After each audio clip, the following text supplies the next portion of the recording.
Coaches, Rick from The Art of Tennis here. This is episode 13.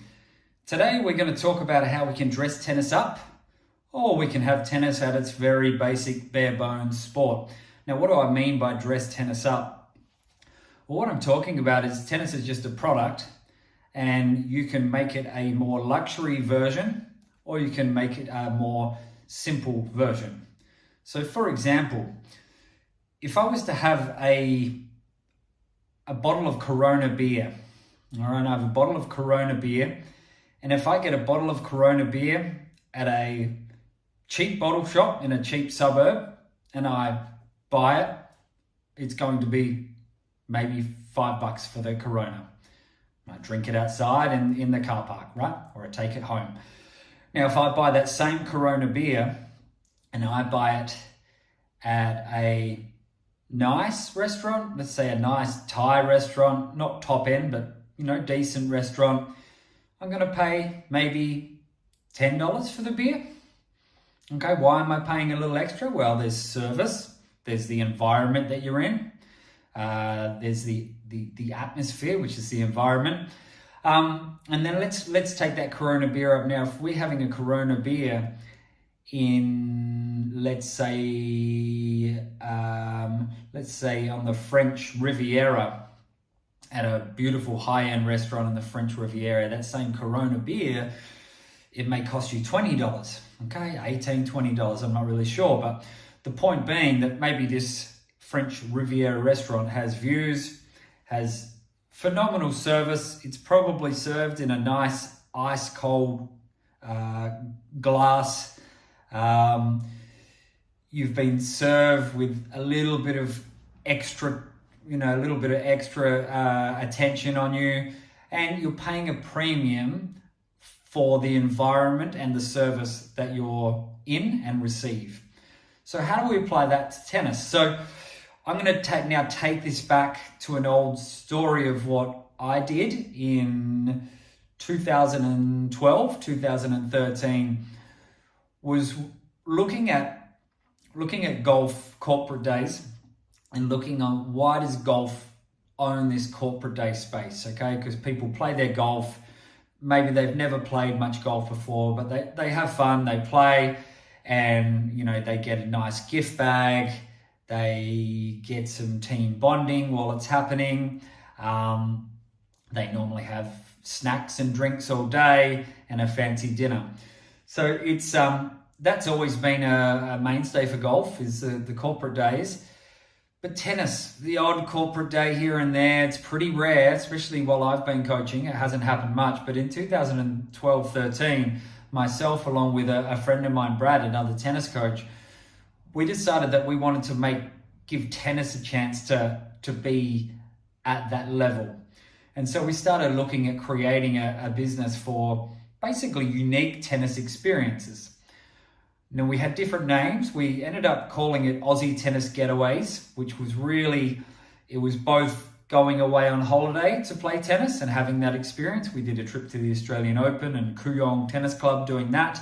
But what ended up being the most popular product was a day called Taste of Wimbledon. Now, Taste of Wimbledon was a day that we made up that was, as it sounds, it was a tennis tournament or tennis event called Taste of Wimbledon, but it was, it was done at the highest level of finish. Now, what do I mean by that?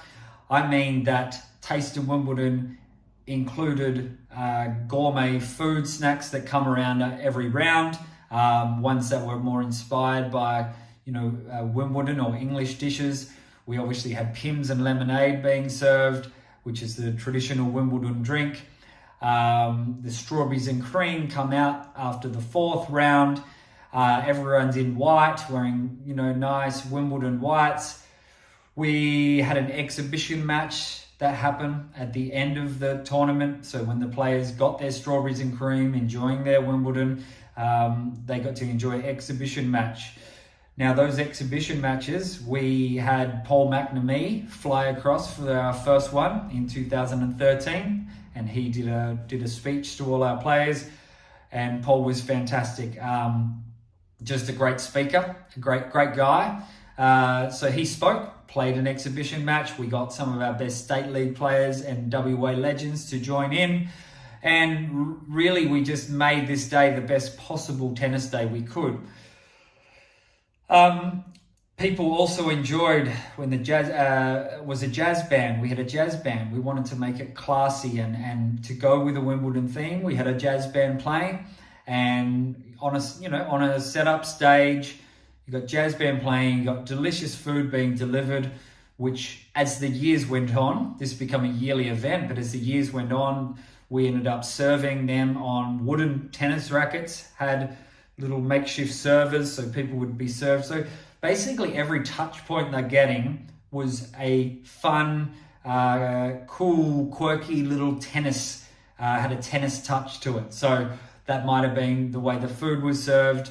It may have been, the classy jazz music, the exhibition, the special guests such as McNamee.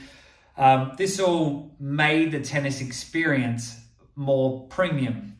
Now, people play social tennis at clubs, and they might put $2 in a can, or $2, which includes their tea or coffee, for a whole afternoon's tennis. Now, that $2 has gone up a little bit, but my point stands that people can play tennis, 4 rounds of tennis, no frills, and pay almost nothing. All right, pay $2, $10, $20, maybe $30.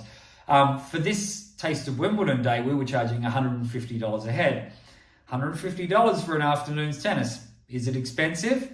Maybe. It's more expensive than paying $2 or $10. But what are you getting in return? You're getting a premium experience. So by dressing tennis up, now obviously there's food costs. There's a lot of expenses for us to hire the facility, to pay for the jazz band, to pay for McNamee to come across as a special guest. So we did have a lot of expenses, so we obviously had to charge a certain rate. But for $150, these people, we certainly attracted a certain type of clientele, but for $150, they're having an amazing day, right? And the memories are going to last a whole lifetime. Getting to see Paul McNamee speak for $150, $200, $250, you can't really put a price on that if you're into tennis. And you get to meet him and chat with him, and everything that goes along with it. So this particular Taste of Wimbledon Day, we worked on year after year. We had Matthew Ebden, two different years. Matthew Ebden come along. John Peers, the doubles champ, also had come along. So we had these special guests, along with all of Western Australia's best players and tennis industry sort of legends. So we had people come in, whether they were joining in the exhibition, or we even invited some of them just to come along and be a part of the day, so that really we were just promoting WA tennis, at the same time as putting on this grand event for people. So the Taste of Wimbledon was a way we could dress tennis up. Now look, the target market for this wasn't kids. The target market was, business type adults or socializing, socialite type adults. It wasn't a junior event. It was, it was a senior event. There's obviously, we've got top end, Verve, French Champagne, and look, it was really, we didn't cut corners on anything. The invitations were done in a really fancy way. So everything was done at a premium, and then we could charge a premium, and people enjoyed a premium experience. So these are how memories get made. Okay, memories get made by people having these premium experiences. We just happen to use tennis as the product. Right, so what makes a good event in tennis? Okay, how do you dress tennis up? And you need to think in terms of events, it's your senses. Okay, so what do you hear on the day? We'll start with the ears. What do you hear on the day? Okay, you hear, well, we had a nice chill out playlist until the jazz band come on. And then you hear, classy jazz played by Whopper graduates here in Perth. So, high-end, classy musicians and singer. So that's your hear. What do you hear? Perhaps you hear some laughter and tennis shots as well. what do you see? Okay, what do you see? Well, at this particular event, we had balloons, purple and white balloons, Wimbledon colours, tied on every net post. We had old wooden rackets crossed on fences, so it sort of created this little bit old school feel to it as people walk past the fences. There's old wooden rackets there. We had different other tennis displays there as well. So what are they seeing? They're seeing balloons. They're seeing the old wooden rackets. These are little props, right? Props that you can use for an event. They're also seeing, we're seeing everyone in white, which is always nice. Okay, so people are in Wimbledon whites. And so they're seeing these things. Now, what's next? What are they smelling? Well, okay, apart from maybe we could argue the new can of balls, we are smelling nice food. We're smelling, perhaps it's the drinks, the Pims and lemonade, or the champagne, or maybe it's the salmon crackers and other food, which I don't remember the name of all of them come out. But that's your smells of the event. Okay. Now, what else? We've got sight, we've done sound, we've done smell, taste. Well, that obviously transfers to the drinks and to the food that they're experiencing. Okay, and it's important to link the taste with what they see. So while they're watching the exhibition match, they're enjoying the strawberries and cream. So this is a multi-sensory experience, watching world-class tennis while they're literally courtside at an exclusive event, and they're eating their strawberries and cream at the same time. So that's a nice sensory experience.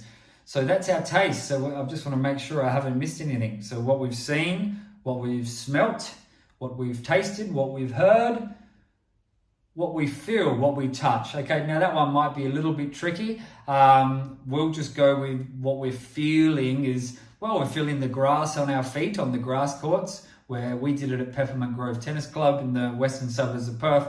Beautiful spot, very sort of quintessentially Wimbledon. So you could argue you're feeling the grass courts, you're feeling the tennis shots, maybe you're feeling the glasses and anything else that you're having during the day. You could say that that's part of the sensory experience. So this is how you make an event, is to go through your senses and go, do we have that? Do we have that? Do we have that? Do we need that? Do we need that? So this Taste of Wimbledon event, we dressed up each year. We even tried a Taste of France, where we did it as a French theme. And again, we just replaced all those sensory experience with more French inspired. So French inspired food. We had a gentleman who was a restaurateur at a French restaurant. He provided the food, French wine, French flags. We had an Eiffel Tower prop. So these are different things that you can do. And we had, what was old French music. I can't quite explain what it was, but very sort of old fashioned, I'll say Baroque, but I think I'm wrong on that, but old style French kind of instrumental music. But this is how you get all the senses, and this is how we dress up what really is a social tennis match or a social tennis tournament. So if you're wanting to, you can always make tennis more premium. Now that might not apply to where you are. If you're at a community club, if you're at a high school, if you're just organizing a group of players at public courts, this is not the time to dress tennis up. That's where you're just going a very basic, just your basic drink bottle, tennis racket, let's go play. But it's very easy if you're running tournaments and events to dress it up. So that's a little bit of a story on our Taste of Wimbledon and what we did there. As I said, we were Aussie Tennis Getaways, and we did a trip to Melbourne. And look, we went through the same type of process on making sure they had a great experience as they went. Now, going to Kooyong Club, beautiful old club in Melbourne where the Australian Open used to be. You're getting, I guess, exclusive access to a place like that. It's not easy to get into. Again, we actually brought Paul McNamee into chat then because he's in Melbourne. And so he did a speech there as well. So we made that quite an exclusive experience. It was a group of 8 people. We went and watched the final of the Australian Open. So obviously that was dressed up. We were training them as well. We were doing some coaching there. It wasn't just a tournament. So that was a training side, dressed up a bit. So we'll go to a different story now. Around the same time when Brad and I were starting this side business, which we did for several years, we had some guys, it was actually coincidence, they didn't know what we were doing, but they inquired about doing a week's tennis training. They were from Dubai, they wanted to do week's tennis training in Perth at Burswood, which is where our state tennis centre is, and they wanted, they just wanted tennis lesson each day. Now, first day, we did the lesson. I think I did the first lesson, made sure I had nice new balls and all this stuff. And soon realized these guys, really great chaps, but these guys were wealthy. Okay, these guys were from money. They were business guys, semi-retired from Dubai, all right, from around the world, American, English, maybe an Aussie in there. No, I don't think so. American, English, and a couple other guys. And they just put little requests in. So they were requests like, oh, is it, do you have some chairs? We didn't have anywhere for them to sit on the side of the court. We're doing 2-hour sessions. And I mean, maybe there were some chairs, but there was no shade. And they put little requests in, say, oh, well, normally we would get this and this. They weren't being fussy because they knew they were just paying for lessons. But I quickly realized that what we were trying to do with these tennis events was almost applying in a private lesson sense to these guys. They wanted something a little bit more. So we quickly pivoted and we just started stepping up our game a bit on what we were providing each day. So soon enough, we brought eskies with drinks and ice and, Powerades and waters. And I don't think we had snacks. It wasn't quite right for that setting, but it was, Powerades and waters in a nice cold esky. And we made sure we had an umbrella set up with chairs. So this is how we started to, I guess, on the run, we started to increase the level of dressing up the tennis lesson. All right, so dressing it up, making it more premium, making it a better experience for these guys who were happy to pay higher money. We didn't talk about paying high money. We just said, well, let's make sure we look after these guys. Now, as the week went on, we made a decision to do the last day at Scarborough, which is where my tennis club is. Scarborough's got really beautiful grass courts, and it's different from, they were in the city, so we got them out to come to Scarborough and play on the grass courts, which I really enjoyed. And then we surprised them and we said, okay, so guys, we've got you've got a limousine coming, all right, a chauffeured vehicle, and they will be driving you after your tennis along the coast all the way to Cottesloe, where we'll be having lunch. Okay, so we made sure there were some drinks in the chauffeured vehicle. These guys like to play tennis, but they liked a good time. They were on holidays and good mates and liked a good time. So we made sure we paid for this out of our own pocket, this chauffeured vehicle drive. They got to see more sights of Perth. And then we got to the restaurant. Now the restaurant, again, we were prepared to pay for their meal. We just wanted to put on a big finale for these guys. Okay, we wanted to impress them so that they would come back another time, right? But each day we went from no shade to esky to putting new grips on before they play, just a little bit of extra service. Basically anything they needed, they wanted us to, they were encouraging us to have that there for them. Now, the fun part of the story was we had this big lunch, lots of beer and wine and amazing food overlooking the ocean in Cottesloe, chatting. We started talking to them about our plans with these corporate events and tennis events. And, they were obviously really helpful business guys who gave us some, helpful advice and said to stay in touch. And we ended it all. We felt good. We felt like we'd really given them a great week. and then they prepared the tip for us. Okay, so obviously tipping is more of a thing, not so much in Australia, but tipping's a thing globally. And I don't remember what the tip was, but I remember that it paid for everything that we had done times 3. So it was a big tip, and we were just like, wow. So what was nice for us is because we had to do this on the fly. They didn't book a premium luxury tennis experience. They booked tennis training every day, but we just built it up each day to make it better and better and better. And it paid off in the forms of a tip, but it also paid off in forms of what we learned about what someone like that wants out of tennis, right? They don't want just the bare bones. They want everything that you need that might pop up, plus more, in a tennis experience. Then they told us about where they'd previously gone, which had been some, really exclusive country clubs and resorts all around the world. So I'm happy we did what we did, because it probably was a bit of a letdown for them just to go and have a 2-hour tennis lesson with no frills. And we built it up to something really quite special for them. And they had a great experience, and we got a great tip at the end, and everyone was happy. So that's just a fun look at how you can dress tennis up. And this can apply to tournaments, club level tournaments. It can apply to coaching if you're coaching a certain type of demographic. And it obviously can apply to events and holidays, which apply to tennis. So that's it. A little bit different today, talking about how we dress tennis up. And I will see you next time. Cheers.